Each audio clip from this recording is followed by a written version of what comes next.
Bagaimana memberitakan salib? Saudara, banyak orang mengatakan tema Tritunggal itu yang paling sulit di dalam penginjilan. Salah loh, salib yang paling sulit. Tritunggal kan sulit dimengerti. Apa yang sulit? Saya nggak bilang bahwa Tritunggal bisa dimengerti dengan tuntas, bukan. Tetapi beberapa tokoh, misalnya ya Agustinus yang paling jelas, mengatakan bahwa Tritunggal itu konsisten sekali. Engkau percaya Allah Tritunggal dan engkau cuma percaya Allah yang Esa. Engkau sulit membuktikan Allah sejati kalau Allah itu Esa. Allah harus Tritunggal, baru bisa konsisten dengan banyak hal. Tapi beritakan salib ini sulit. Maka Paulus mengatakan, saya datang kepadamu dengan lemah, dengan gentar. Saya tidak tahu mesti bicara apa. Saya tidak tahu metode retorika apa yang cocok untuk beritakan salib. Aduh, saya pakai puisi kah? Atau saya pakai metode klasik dari orang-orang Yunani? Nggak ada yang bisa. Maka Paulus menyerah dan mengatakan, ya sudah. Kalau gitu, aku beritakan salib tanpa embel-embel apapun. Oh, jangan-jangan ada cara yang lebih baik. Mungkin jauh lebih baik kalau kamu samarkan salib. Atau mungkin panggil artis supaya bisa lebih menarik. Jadi sebelum Paulus khotbah, ada artis nyanyi dulu. Bikin kebaktian, ada puji-pujian, ada praise, ada worship, ada orang yang nari, ada wanita cantik menyanyi, ada pria ganteng menyanyi, ada orang-orang yang tampil bagai model lalu menyanyi, ada pemusik-pemusik yang bagaikan artis. Harap orang bisa datang dan menikmati. Tapi Paulus bilang, no, saya nggak mau pakai apa-apa. Saya cuma mau mengandalkan Roh Kudus. Saya akan beritakan salib.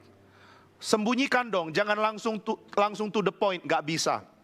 Karena nggak ada cara mau sembunyikan. Nggak ada metode yang lain yang cocok. Saya hanya akan khotbahkan salib. Nah, itu yang dimaksud di sini.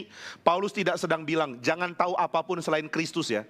Cuma Paulus menginginkan untuk tahu kalau aku harus memberitakan Injil, kira-kira sorotan mana yang harus aku pakai. Berita apa dari kehidupan Yesus yang harus aku highlight. Yang mana yang harus aku beritakan? Ini yang dimaksud di sini.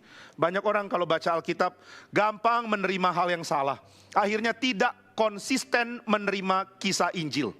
Waktu dengar bagian ini mengatakan, nah tuh kan cuma boleh tahu tentang Yesus. Ngapain kuliah? Kenapa mesti belajar? Kalau siapa Christian, kamu suka belajar apa? Matematik?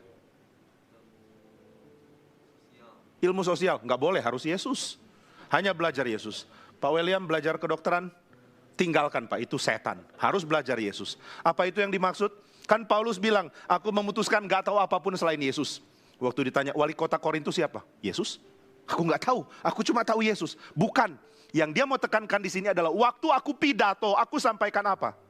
Waktu aku mau memberitakan Injil, boleh gak aku sampaikan tentang kemenangannya Yesus? Enggak, sampaikan salib. Dan Paulus mengatakan itu sulit. Sampaikan salib itu sulit. Dan Paulus bukan gak bergumul.